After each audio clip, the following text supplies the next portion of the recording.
Kasi mostly si Jameer hawak lang mic eh. It's Yes, sir. paano natin mapatunayan ang gitara ni Jameer? Anong bibenta mo? Dito lang sa Pinay Stars. Alright. Oy, yan. Uy! Sir Pakoy! Sir Pakoy, magandang hapon. Magandang hapon, Noel. Magandang hapon po. Boss, magandang hapon. Sobrang ganda dito. Ngayon ka lang ulit nakapunta. Uy, gitara na naman. Oo, gitara. Okay lang po ipatong. Sige, patong natin. So, supposedly, yan yung ibebenta. Tama ba? Ikaw magbebenta? Hindi. Ako po. Si Noel. Ano si... Yes, friend ko kasi to, collector siya. At the same From time, Laguna po, nagbebenta rin siya ng guitars. Usually mga vintage yung binibenta. Yes. Usually, sir, mga vintage guitars. Mga Japanese, vintage. So ito, sir, kasama to sa mga personal collection ko talaga. And napanood ko sa video nyo before na meron kayong nakuha na Razorback. Yes. Slapshot guitar. So, nabanggit mo doon, Boss Toyo, na naghahanap ka ng mas luma. Mas luma ba yan? Mas luma po. Tingnan natin. Sige, tingnan natin yan. Ano ba yan? Ayan. This one, sir, is yung Agent Orange guitar, sir, ni Lian Ansing. Agent Orange. Yes, sir. So, Slapshot.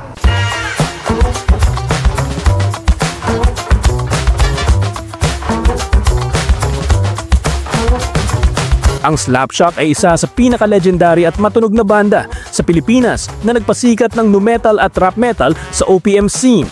Nabuo sila noong 1997 sa Quezon City at mabilis na nakilala dahil sa kanilang matitinding tugtugan, agresibong tunog at mga kantang tumatama sa damdamin ng masa.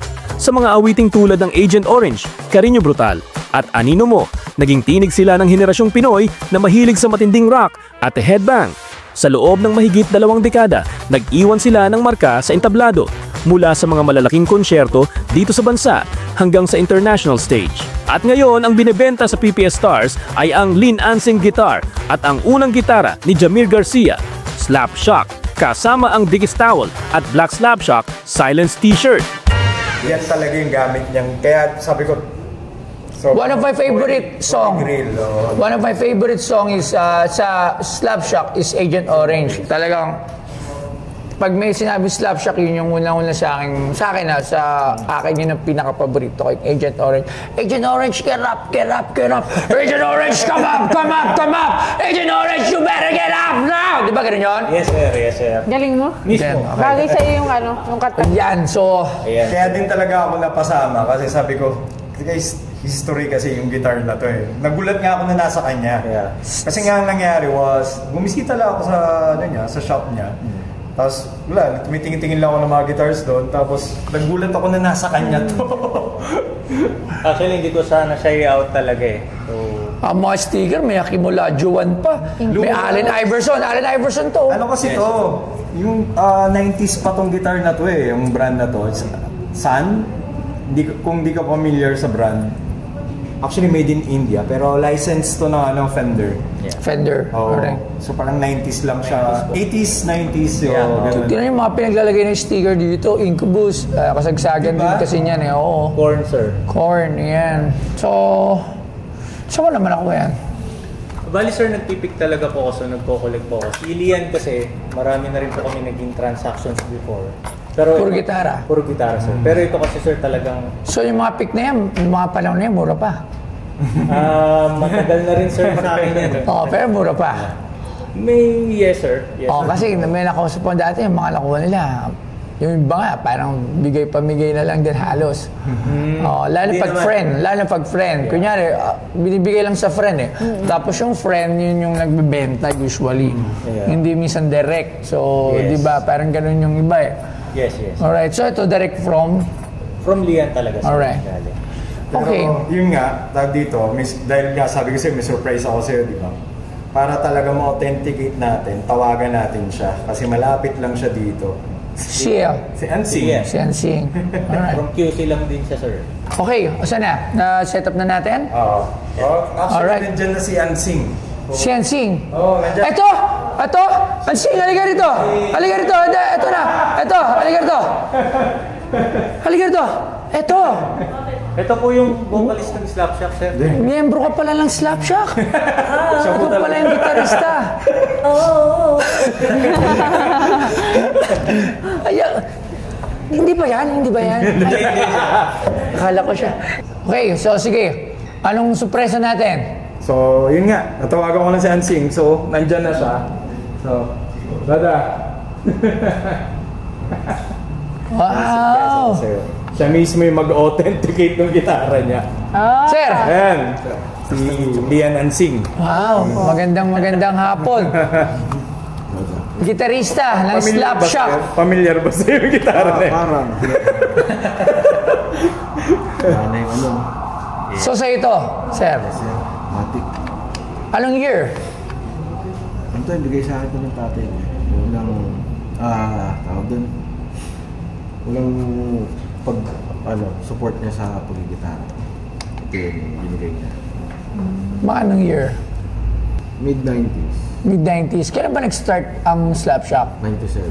97. So, So, bangs lang sa akin.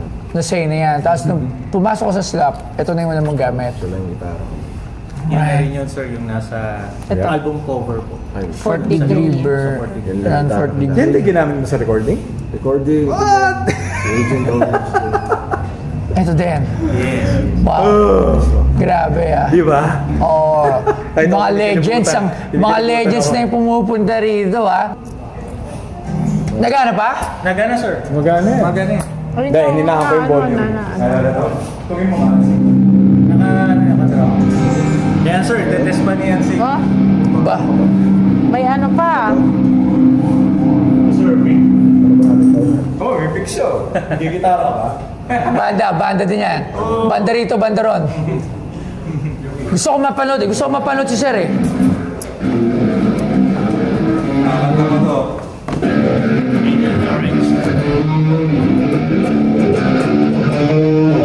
Agent Orange.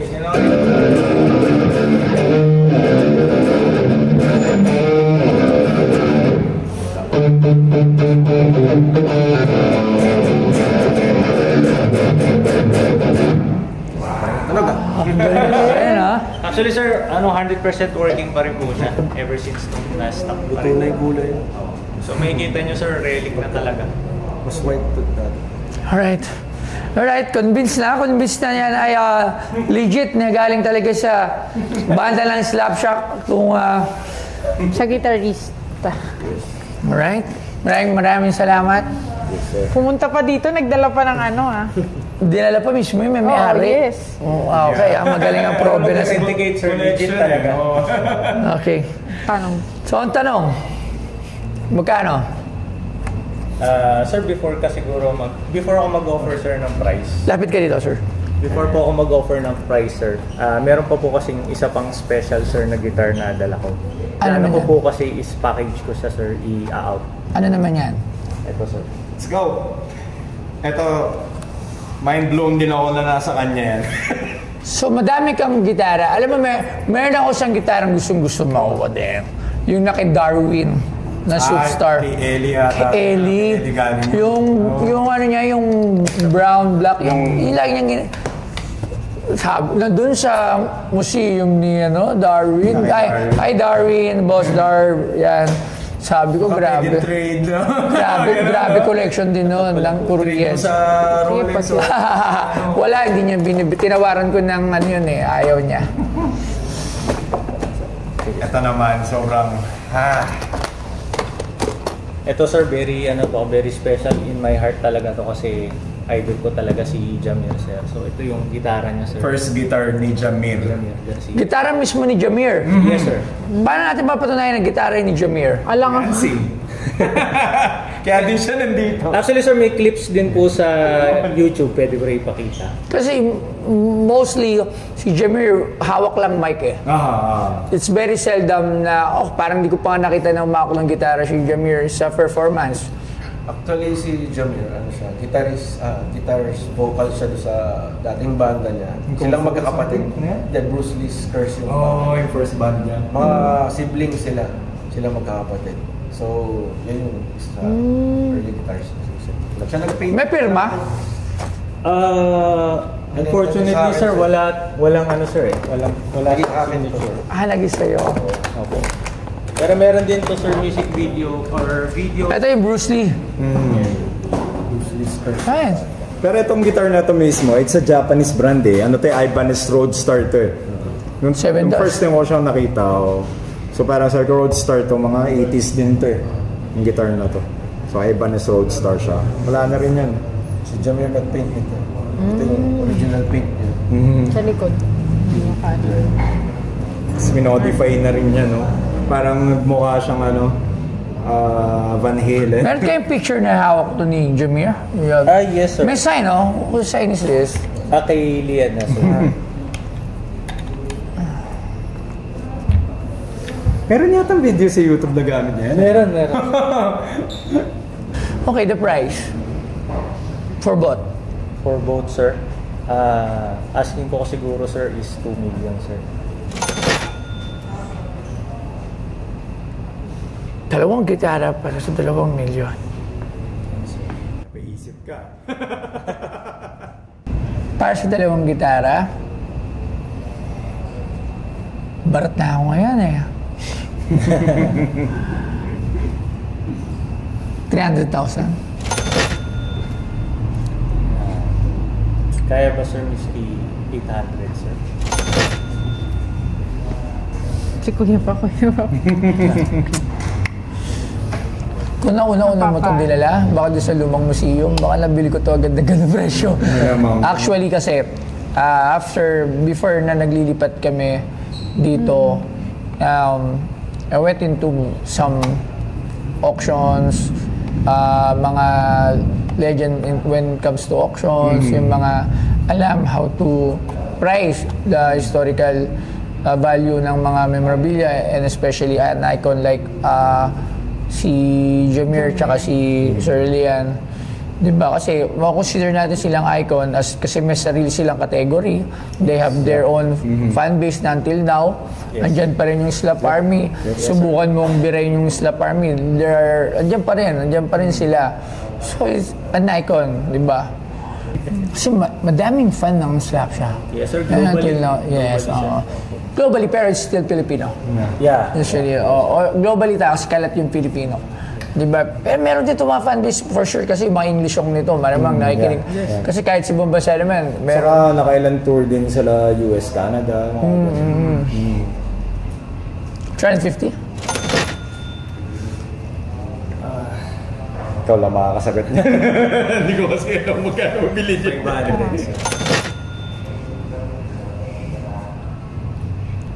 Towel lang sila. Ako, I will stay with my offer. It's 350,000 pesos.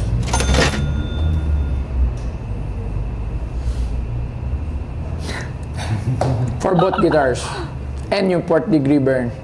Yes. Ano, port degree. Yan,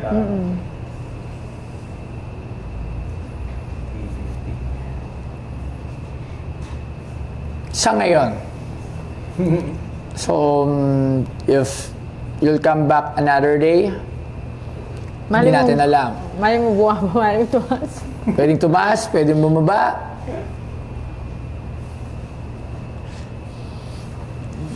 Sir, okay po, sir. 250,000. Oh. Thank you very much. Diba? Ayun, so smooth naman yung naging deal kay Boss Toyo. Nabenta ko yung 2 gitara. So far, yung price naman is reasonable naman siya, fair naman po, and nagpapasalamat din ako no, na at least mapupunta na siya sa safe hands yung 2 Holy Grail na guitars ng Slapshot. So thank you po, PP Stars.